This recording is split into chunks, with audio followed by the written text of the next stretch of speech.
Hello hello hello hello बेटा, good evening all of you. आ जाइए सभी फटाफट से, आप लोगों की क्लास स्टार्ट हो चुकी है। आई होप सो सारे बच्चे आ चुके हैं, है ना। सब सब लाइव हैं, देखूँ तो सब कुछ ठीक है या नहीं। चलिए कमेंट करके बताइए कितने बच्चे लाइव हो चुके हैं। और आज का हमारा टॉपिक है बड़ा ही इंपॉर्टेंट। आज हम पढ़ेंगे बेटा धारा मापी यानी कि गैल्वेनोमीटर, और फिर हम डिस्कस करेंगे इसका एक टाइप जो कि है निलंबित कुंडली धारा मापी या वेस्टर्न टाइप धारा मापी। तो फटाफट से कमेंट करके बता दो, यस मैम सब कुछ ठीक है, ऑल ओके, सब बढ़िया है, आपकी आवाज वगैरह ठीक है। जो भी दिक्कत हो कमेंट करो फटाक से, जैसे हम बढ़ जाएंगे आगे। मैं आप लोग के कमेंट देख रही हूँ। गैल्वेनोमीटर धारा मापी, नाम से ऐसा लग रहा होगा कि जो धारा का मापन करेगा, जो करंट यानी कि इलेक्ट्रिसिटी को माप के बताएगा, वो धारा मापी है। बट वास्तविक रूप से बेटा ऐसा नहीं होता है ना।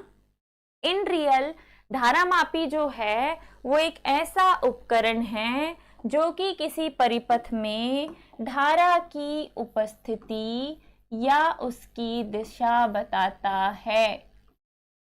धारा मापी, ठीक है, क्या है? एक ऐसा उपकरण, एक ऐसा उपकरण जो किसी परिपथ में, जो किसी परिपथ में धारा की उपस्थिति, धारा की उपस्थिति या धारा की उपस्थिति या उसकी दिशा बताता है। धारा की उपस्थिति या उसकी दिशा बताता है, हम उसे कहते हैं धारा मापी की दिशा बताता है।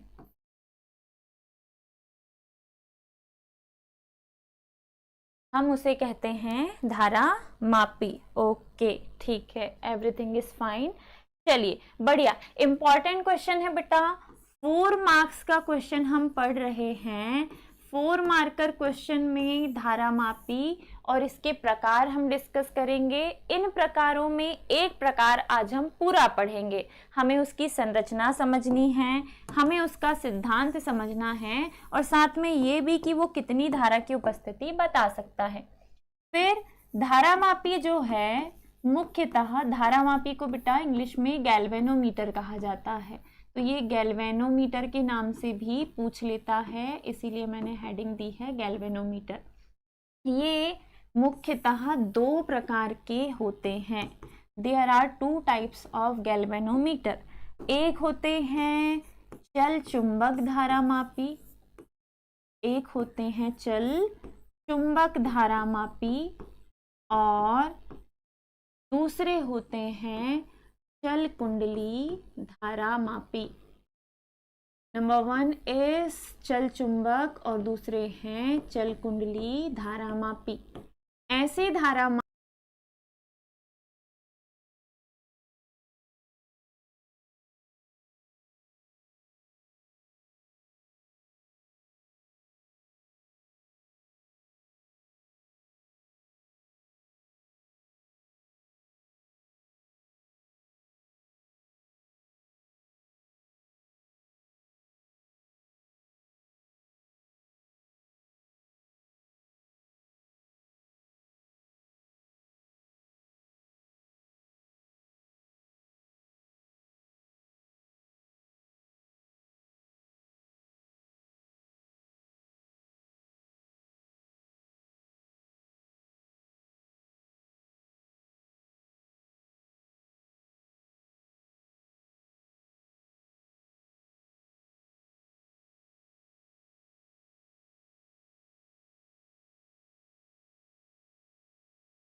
चलिए, आई होप सो अभी सब कुछ ठीक है। मैं अटक गई थी थोड़ी देर के लिए, है ना।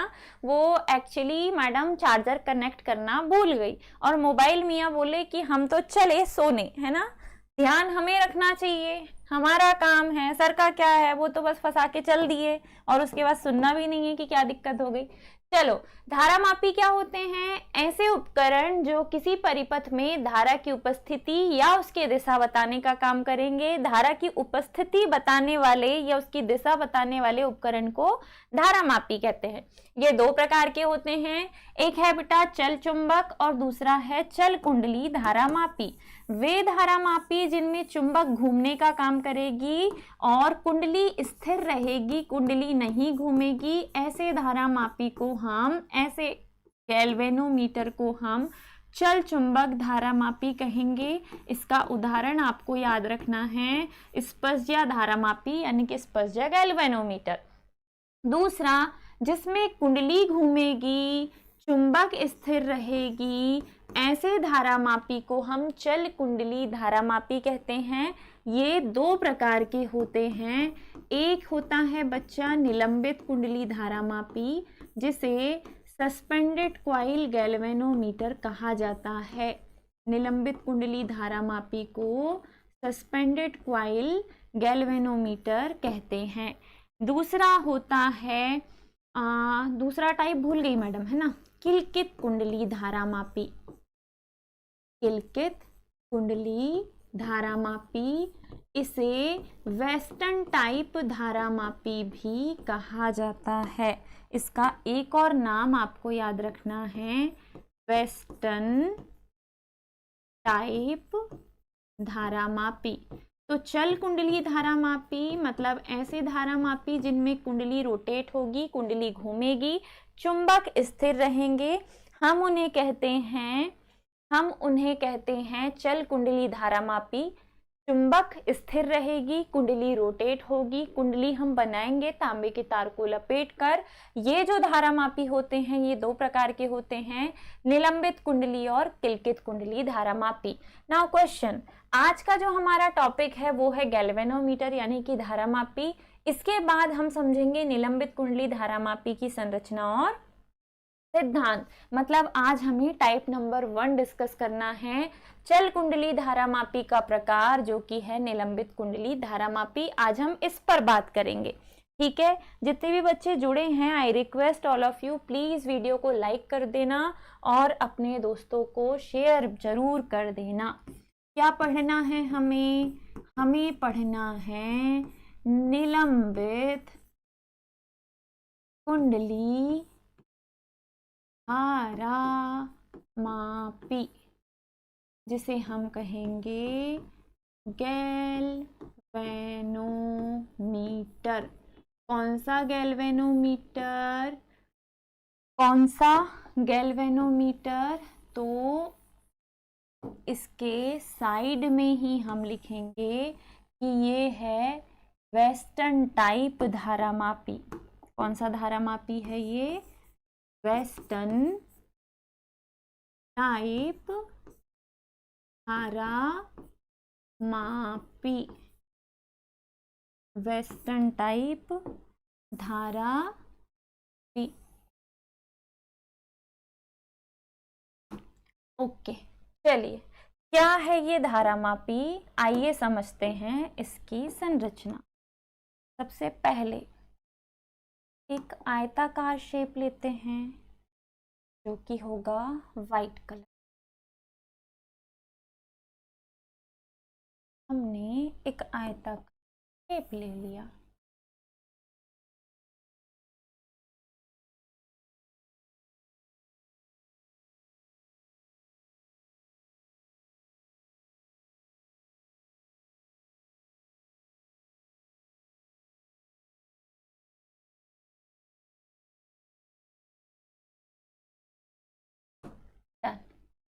चलो बढ़िया। अब ये जो आयताकार शेप हमने लिया है ना, ये है बच्चा कुंडली, क्वाइल। ये क्या है? क्वाइल है, कुंडली है। एल्यूमिनियम का फ्रेम लिया और उस फ्रेम के अंदर तांबे के पृथक्कृत तारों को लपेटा, तो जो संरचना बनी वो हमें कुंडली मिली है। क्या मिली है? कुंडली। अब इस कुंडली को हमने दो शक्तिशाली चुंबकों के बीच में स्वतंत्रता पूर्वक लटका दिया। एक चुंबक ये इधर, दूसरा चुंबक ये इधर, और दोनों चुंबकों के बीच में लटकी हुई है हमारी कुंडली। डन। ये जो कुंडली है इसके ऊपरी सिरे का संबंध हमने किया है एक फॉस्फोर ब्रांच की पत्ती से, और उसमें नीचे की ओर जोड़ के रखा है हमने एक मिरर। अब हमने इस मिरर का संबंध ऊपर एक मरोड़ टोपी से किया है ना। इस मिरर का संबंध ऊपर एक मरोड़ टोपी से किया है, और उस मरोड़ टोपी को पेंच या स्क्रू की मदद से कस दिया। ये कस दिया, और यहाँ हमने मरोड़ टोपी में इसको फंसा दिया। ये है हमारी मरोड़ टोपी जिसे हम पिवॉट कहते हैं। ये है हमारा पेंच T1। ये है मिरर जो कि है समतल दर्पण, और ये ऊपर जो है ये है फॉस्फोर ब्रांच की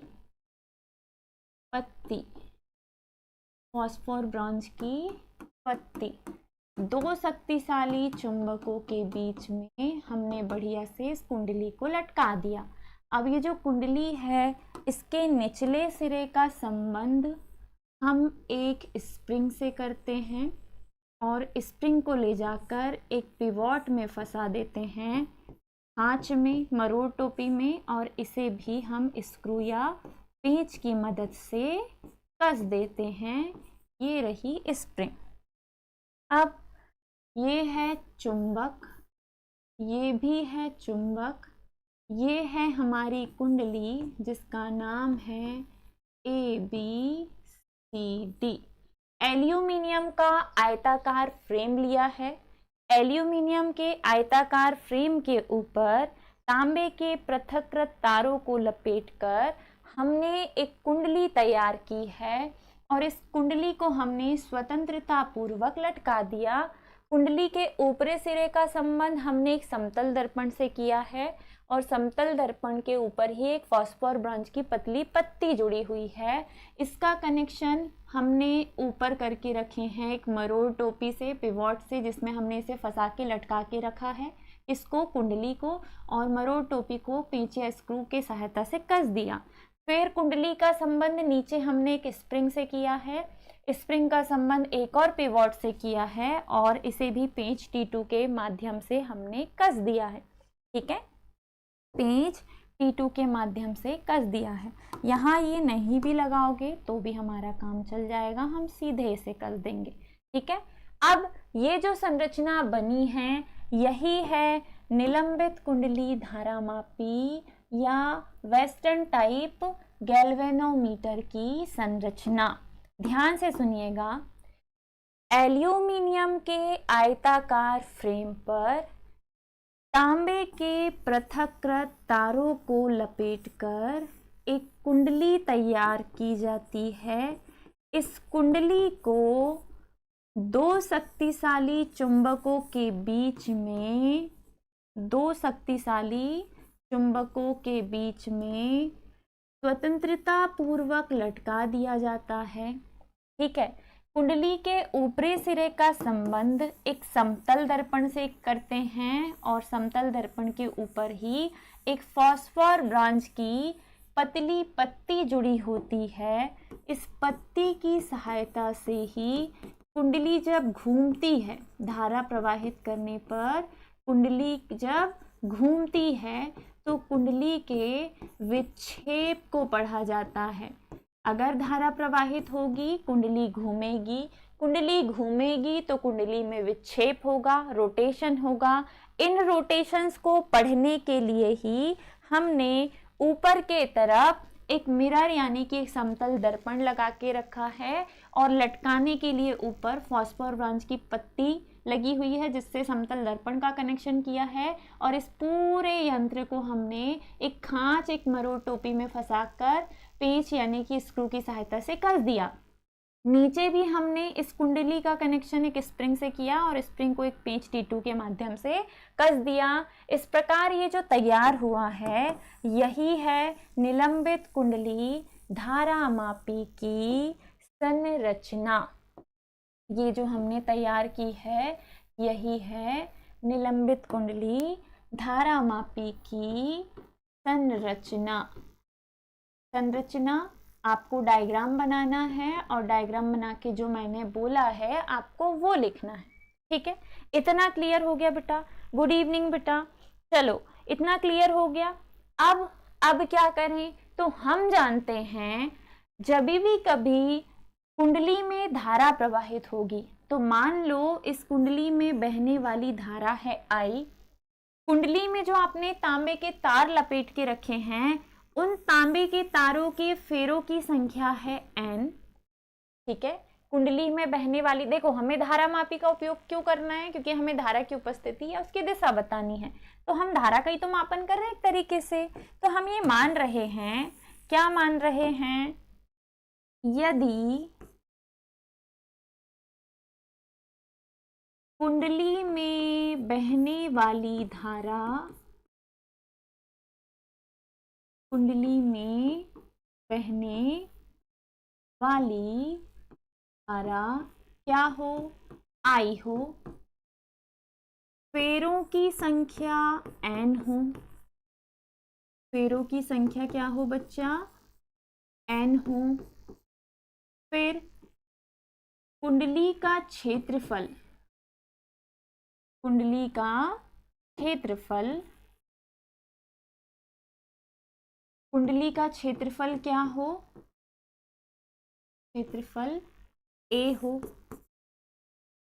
तब अगर हमने इस कुंडली को यहाँ पर इस चुंबक के बीच में स्वतंत्रता पूर्वक लटका के रखा है, स्वतंत्रता पूर्वक लटका के रखा है, तो यहाँ जो क्षेत्र बनेगा वो होगा चुंबकीय क्षेत्र। कौन सा क्षेत्र होगा? चुंबकीय क्षेत्र। अब इस चुंबकीय क्षेत्र में क्या किया है हमने इस चुंबकीय क्षेत्र में कुंडली को ऐसे लटका के रखा है। ये जो चुंबकीय क्षेत्र यहाँ चुंबक के कारण बना और उल्टा आपने और इसमें धारा प्रवाहित कर दी, तो ये क्षेत्र नहीं चाहता कि कुंडली ऐसे समानांतर स्थिति में रहे, ये चाहता है कि ये घूमे। कुंडली के तल समांतर होते हैं, वास्तव में कुंडली लंबवत होती है। तो क्षेत्र चाहता है कि कुंडली घूमे और जैसा क्षेत्र है वैसी स्थिति में हो जाए, और इसके लिए वो इस पर क्या लगाता है? बल। कुंडली में धारा प्रवाहित की जाती है, चुंबक के कारण यहाँ चुंबकीय क्षेत्र निर्मित होता है और कुंडली जो है वो चुंबकीय क्षेत्र के लंबवत स्थिति में है और उसके तल क्षेत्र के साथ समानांतर स्थिति में है। तो कुंडली चाहती है कि क्षेत्र चाहता है कि कुंडली घूमे और घूमकर जैसा क्षेत्र यहाँ निर्मित होगा वैसी ही कुंडली हो जाए, है ना। और इसलिए कुंडली के सभी सिरों पर या दोनों सिरों पर क्या लगता है? बल। क्या लगता है बेटा? बल।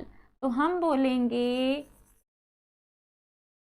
कुंडली पर लगने वाला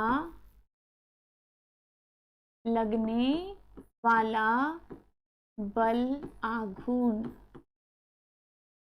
बल आघूर्ण, अब बल आघूर्ण का सूत्र होता है टाउ बराबर mb sin थीटा। ये मैंने आपको कल ही सॉल्व करवाया है बेटा। अब इस टाउ बराबर mb sin थीटा में जो m है वो कुंडली के लिए I इंटू ए के गुणनफल के बराबर होता है। मैंने इस डेफिनेशन को भी आपको बता दिया था इम्पॉर्टेंट डेफिनेशन में। I इंटू ए बराबर कैपिटल M होता है, बस जितने फेरे होते हैं उनका गुणा कर दिया जाता है। और लंबवत स्थिति के लिए साइन थीटा का मान होगा साइन 90 और साइन 90 का मान होता है 1। इस कंडीशन में क्या हम इस सूत्र को टाउ बराबर m का मान लिखिए NIA और b पहले से है, साइन थीटा यहाँ से हट गया, क्या ये बलागुण का सूत्र नहीं आ गया? जब कुंडली घूमेगी, जब कुंडली घूमेगी, क्यों घूमेगी? क्योंकि उसमें धारा प्रवाहित होगी। क्यों घूमेगी बेटा? क्योंकि उसमें धारा प्रवाहित होगी। तो जैसे ही कुंडली में धारा प्रवाहित करते हैं कुंडली घूमती है, और जब कुंडली घूमती है तो कुंडली पर लगता है विक्षेपक बलाघूर्ण। कुंडली पर लगने वाला बलाघूर्ण टाउ बराबर एम बी साइन थीटा होगा। बस कुंडली के लिए एम का मान होगा NIA। m का मान लिखिए NIA। साइन थीटा में अगर ये लंबवत स्थिति में है तो साइन 90 का मान 1 होगा। इस स्थिति में टाउ बराबर होगा NIAB। टाउ बराबर क्या होगा? NIAB, समीकरण नंबर 1।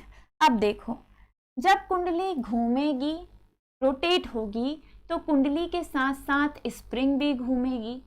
कुंडली के साथ साथ स्प्रिंग भी क्या होगी? घूमेगी। तो स्प्रिंग के घूमने से स्प्रिंग धीरे धीरे करके ऐंठनी चालू हो जाएगी, है ना। इसके जो लूप्स बने हैं ये पास पास आएंगे और स्प्रिंग क्या होनी चालू हो जाएगी? ऐंठनी चालू हो जाएगी। इस स्थिति में स्प्रिंग पर लगने वाला, स्प्रिंग पर लगने वाला ऐंठन बल आघूर्ण, ऐंठन बल आघूर्ण। अब ऐंठन बल आघूर्ण क्या होता है भैया? अगर स्प्रिंग पर ऐंठन बल आघूर्ण लग रहा है तो ऐंठन बल आघूर्ण बराबर होगा कि कितना विक्षेप कुंडली में हुआ है जिसके कारण स्प्रिंग ऐंठ गई है। ऐंठन बल आघूर्ण का सूत्र आपको याद रखना है, विक्षेप गुणित ऐंठन दृढ़ता, विक्षेप गुणित ऐंठन दृढ़ता। अब इस सूत्र का उपयोग कीजिए और आप निकालिए इस पर लगने वाला ऐंठन बलाघूर्ण। बलाघूर्ण कोई भी हो टाउ से दर्शाते हैं, विक्षेप को फाई से, ऐंठन दृढ़ता जो है वो एक नियतांक है, इसे C या K से दर्शाते हैं। That is equation number 2। अब आप इमेजिन कीजिए कुंडली लगातार धारा प्रवाहित करने के कारण घूम रही है, स्प्रिंग लगातार ऐंठ रही है। कुंडली कितना घूम रही है इस विक्षेप को हम समतल दर्पण में पढ़ रहे हैं। मतलब इस धारामापी में विक्षेप की रीडिंग किस में ली जाती है? समतल दर्पण में। सर ने अभी आपके ग्रुप में लिंक डाले हैं, ये हमारे ऐप की लिंक है बेटा, वेबसाइट है, अपनी ऐप है, आप इसे डाउनलोड कर लीजिए। अब से आपको सारे नोट, सारी जानकारी, जो भी PDFs वगैरह है वो इसी ऐप में मिलेंगे। यहाँ तक कि लेक्चर्स के भी धीरे धीरे इसमें वीडियोस अपलोड होने चालू हो जाएंगे। और सर ने ये ऐप खुद डिज़ाइन किया है ना, तो थोड़ा अप्रिशिएट सर को कर दीजिएगा। अब आप ध्यान से देखिए, हम धारामापी का सिद्धांत समझ रहे हैं। धारा प्रवाहित करने पर जब कुंडली घूमती है तो स्प्रिंग में ऐंठन उत्पन्न होती है। कुंडली लगातार घूम रही है, विक्षेप को हम मिरर में पढ़ रहे हैं और स्प्रिंग लगातार ऐंठ रही है। एक कंडीशन ये आएगी कि स्प्रिंग पूरी तरह ऐंठ जाएगी। अब ये और ऐंठने की कंडीशन में नहीं होगी, है ना। तो जब स्प्रिंग पूरी तरह ऐंठ जाएगी और कुंडली पूरी तरह घूम जाएगी तो इसे कहेंगे धारामापी की संतुलन अवस्था। संतुलन अवस्था में स्प्रिंग पूरी तरह ऐंठ चुकी है और अब ये कुंडली को घूमने नहीं देगी। अब ये कुंडली को घूमने नहीं देगी। किस अवस्था में बेटा?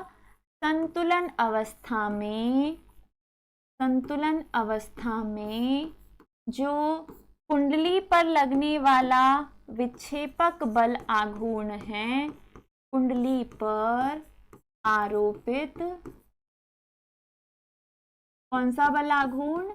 विक्षेपक बल आघूर्ण है, वो बराबर होगा ऐंठन बल आघूर्ण के, स्प्रिंग में लगने वाले ऐंठन बल आघूर्ण के। संतुलन अवस्था में विक्षेपक बल आघूर्ण ऐंठन बल आघूर्ण के बराबर होता है। डन। किस अवस्था में? संतुलन अवस्था में, संतुलन अवस्था में। तो जब ऐसी सिचुएशन आए तो हम लेंगे समीकरण 1 व 2 से। हमें बोला जा रहा है विक्षेपक बल आघूर्ण NIAB बराबर होगा ऐंठन बल आघूर्ण फाई के। अल्टीमेटली उद्देश्य क्या है हमारा? धारा की उपस्थिति या उसकी दिशा बताना। फाई है विक्षेप, के है नियतांक, इसके बटे में ला लो NAB को। I बराबर फाई के अपॉन NAB, हमें सिर्फ I चाहिए तो NAB का हमने कर दिया पक्षांतर। जब हम के अपॉन NAB को हटाएंगे तो I समानुपाती हो जाएगा फाई, I समानुपाती हो जाएगा फाई, जहां के अपॉन NAB एक नियतांक है। ये एक नियतांक है जिसे हमने हटा दिया, नियतांक है जिसे धारामापी का या तो दक्षता नियतांक कहेंगे, दक्षता नियतांक, या ऐंठन दृढ़ता नियतांक कहते हैं। ऐंठन दृढ़ता नियतांक कहते हैं। डन हो गया। अब देखो I समानुपाती आया है फाई, अर्थात I क्या है? धारा, अर्थात धारामापी की कुंडली में प्रवाहित धारा, कुंडली में ही तो बह रही ना धारा, धारामापी की कुंडली में प्रवाहित धारा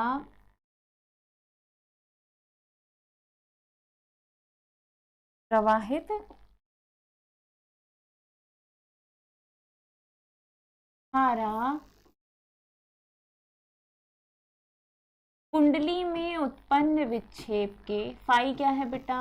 विक्षेप, कुंडली में उत्पन्न विक्षेप के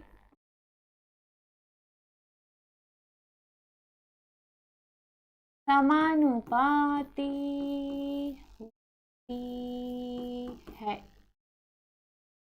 धारामापी की कुंडली में प्रवाहित धारा कुंडली में उत्पन्न विक्षेप के समानुपाती होती है। यही है निलंबित कुंडली धारामापी का सिद्धांत। चलिए शुरुआत करते हैं। हमारा टॉपिक है निलंबित कुंडली धारामापी। ओ सॉरी बेटा, ये वेस्टर्न टाइप धारामापी नहीं है ना, वो गलती से लिख दिया मैडम ने। निलंबित कुंडली धारामापी नहीं, किलकित कुंडली धारामापी वेस्टर्न टाइप धारामापी है। तुम लोगों ने कमेंट भी नहीं किया, जबकि मैं पहले ही टाइप 1 टाइप 2 लिख चुकी हूँ, है ना।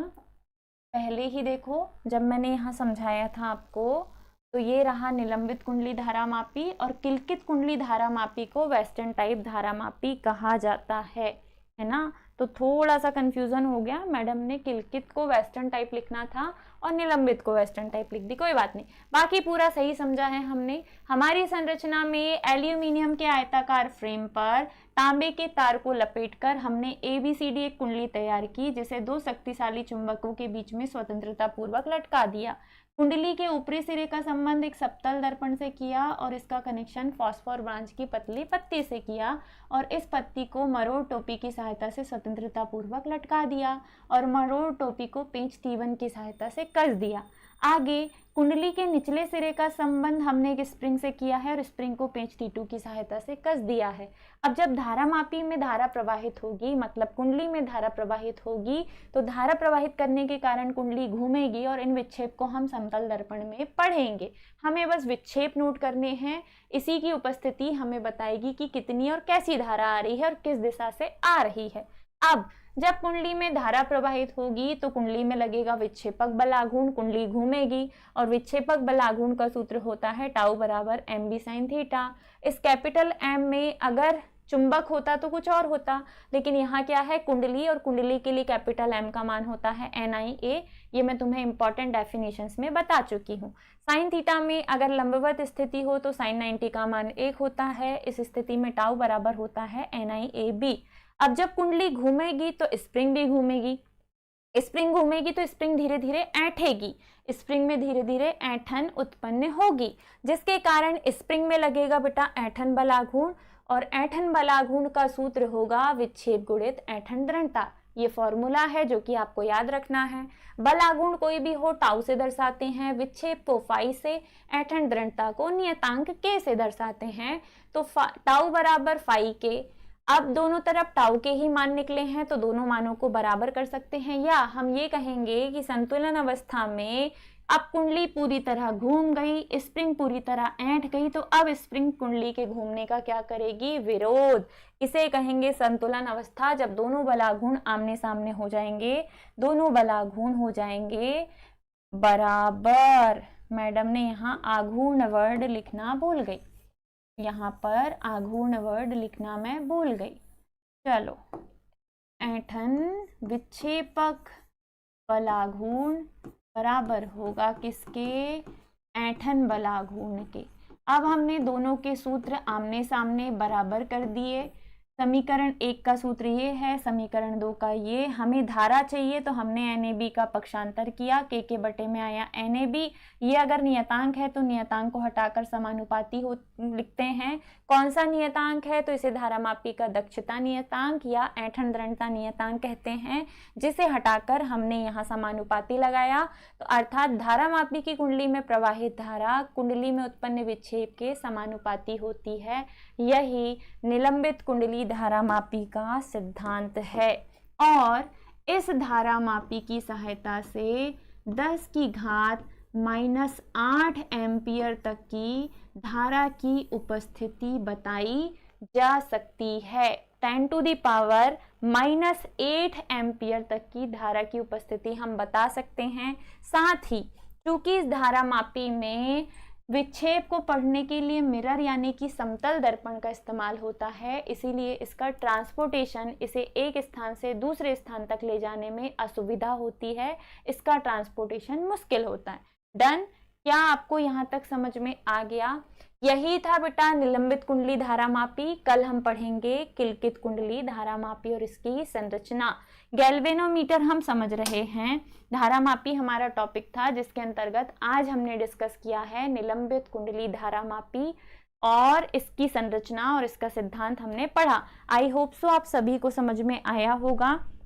कोई डाउट हो तो आप पूछ सकते हो, अदरवाइज लाइक करो और अपने दोस्तों को शेयर कर देना। और साथ ही जो ऐप सर ने आपके ग्रुप में अभी लिंक डाला है कमेंट बॉक्स में, उस ऐप को आप डाउनलोड कर सकते हैं। वहाँ पे आपको नोट्स और बाकी चीज़ें मिल जाएंगी, बट उसके लिए आपको एक्सेस सर ही देंगे। ठीक है, तो चलिए नेक्स्ट क्लास आप लोगों की केमिस्ट्री की होगी। मैं आपसे यहीं विदा लेती हूँ। स्वस्थ रहिए, मुस्कुराते रहिए, ऐसे ही जुड़े रहिए सरल एकेडमी के साथ।